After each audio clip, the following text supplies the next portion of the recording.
বিএনপিতে চাপাকান্না চলছে এবং বিএনপির যারা ত্যাগী নেতাকর্মী রয়েছেন তাদের সবার মধ্যে প্রচণ্ড হতাশা। কারো মুখে হাসি নেই, কণ্ঠে শব্দ নেই। তারা ফিসফিস করে একে অপরের সঙ্গে আলাপ আলোচনা করছে।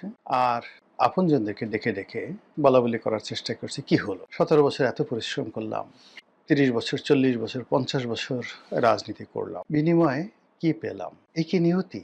এটা কি হওয়া উচিত? এরকম অহরহ বিএনপির মধ্যে হচ্ছে।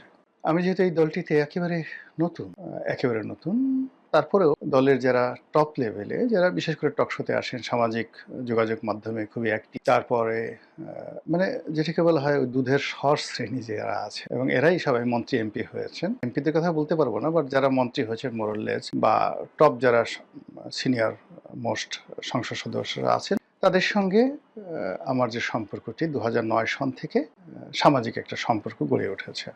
আর বিশ্ববিদ্যালয়ে ছাত্র রাজনীতির কারণে বিএনপির যে সকল রাজনীতি, যারা মূলত ৮০-র দশকে বিএনপির যে নিউক্লিয়াসটি তৈরি হয়েছে ছাত্র রাজনীতির, সেটা সেই ৮০-র দশকে। এখন এখানে নিরু বলেন, মানে আমি নিরু ভাই বলি সবাইকে, যেহেতু এখানে কন্টেন্ট তৈরি করছে, এজন্য সব ভাইয়ের নামে না বলে জাস্ট যেমন নিরু, অভি, নিরু, বাবলু, আমান, খোকন, ফজলুল হক, মিলন, নাজিমুদ্দিন আলম, মানে যাদেরকেই বলেন না কেন, তাদের সবার সঙ্গেই ওই আমলে যে সম্পর্কটা হয়েছে ছাত্র জীবনে, ওটা এখনো পর্যন্ত অব্যাহত আছে।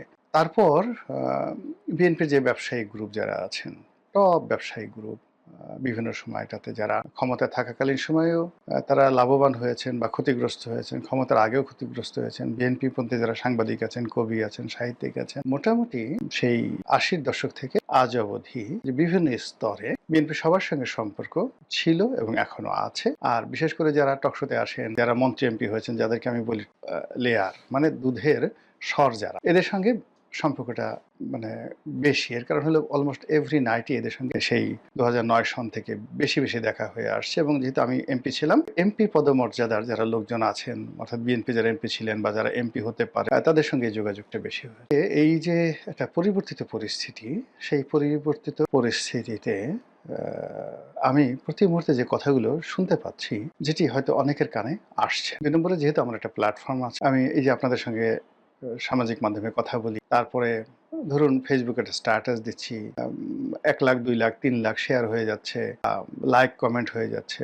একটা ফেসবুক পোস্ট কখনো কখনো এই ২ কোটি, ২.৫ কোটি বার দেখা হয়ে যাচ্ছে। তো যার কারণে হয় কি, মানুষজন বলে, অনেক বড় বড় মিডিয়া হাউস বলেন, অনেক বড় বড় সাংবাদিক বলেন, তারাও দেখা গেল যে একটু বলে যে ঠিক আছে, রনি সাহেবকে যদি কথাটা বলি আর সে যদি তার সোশ্যাল মিডিয়াতে এই কথাগুলো তুলে ধরে, তাহলে তাদের জন্য ভালো হবে। বিকজ দেখা গেল যে আপনি প্রথম আলোর কথাই চিন্তা করেন, প্রথম আলোর সার্কুলেশন, আমি সবচেয়ে বাংলাদেশের মানে যাকে বলা হয় এই গত কয়েক বছরে একেবারে টপ চার্টে যে পত্রিকাগুলো ছিল, তার মধ্যে বাংলাদেশ প্রতিদিন ১ নম্বর। বাংলাদেশ প্রতিদিনে সেই আমি ২০০৯ সন থেকে লিখছি। তারপরে এখন কালের কণ্ঠে লিখছি, প্রতি বুধবারে লিখছি। কালের কণ্ঠ এখন সার্কুলেশনের দিক থেকে বাংলাদেশ প্রতিদিনের পরে প্রথম আলোর পরে যে মানে পত্রিকাগুলো আছে, এগুলো মোটামুটি একই আছে, যেমন যুগান্তর, কালের কণ্ঠ, সমকাল, তাদের ৫,০০০ ১০,০০০ ডিফারেন্স। তো সেই কিন্তু ইনফ্লুয়েন্সের দিক থেকে কালের কণ্ঠর ইনফ্লুয়েন্স বেশি। কালের কণ্ঠের নিউজের কারণে সেই গত কয়েক বছরে সারা বাংলাদেশে অনেক তোলপাড় হয়েছে। বেনজির সাহেবের চাকরি গেল, তারপর শেষে এই যে রাষ্ট্রপতিকে নিয়ে যে সাক্ষাৎকার দেওয়া হলো, মানে বাংলাদেশের গত ১০ বছরে কালের কণ্ঠের রিপোর্টের কারণে যত তোলপাড় হয়েছে, এত তোলপাড় প্রথম আলোর রিপোর্টও হয়। তো সেই কালের কণ্ঠে আমি প্রতি বুধবারে লিখি, কিন্তু কতজন মানুষের কালের কণ্ঠে যতজন মানুষ পড়ে, তার চেয়ে ওই লেখা যখন আমি আমার পেজে দেই, ফেসবুক পেজে দেই, তখন বেশি মানুষ পড়ে। এই জন্য হয় কি, আমাদের বিভিন্ন স্তরের মানুষ, এমনকি যে একেবারে সাধারণ মানুষ, হয়তো কেউ আমার এই কন্টেন্ট দেখেন দিনাজপুর থেকে, তিনি তার একটা মনের কথা বলতে চান, তার কথাটা তুলে ধরতে চান। তো একইভাবে বিএনপির লোক, আওয়ামী লীগের লোক, জামাতের লোক, সবাই বলেন।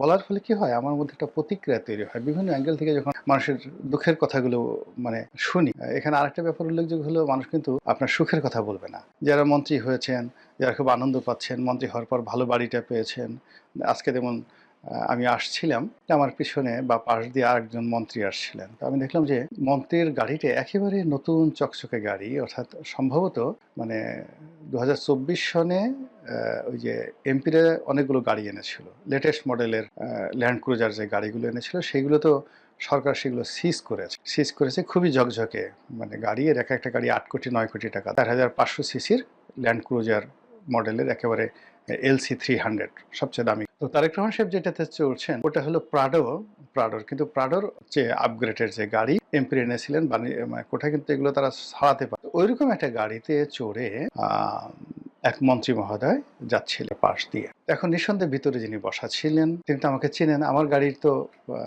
গ্লাস মানে যাকে বলা হয় একেবারে আমাকে দেখা যায়, মানে আমি কখনো রঙিন গ্লাস নিয়ে বা কোনো টিন্টেড গ্লাসের গাড়িতে চড়ি না, আমার গাড়িতে সবসময় স্বচ্ছ গ্লাস থাকে, সাদা গ্লাস।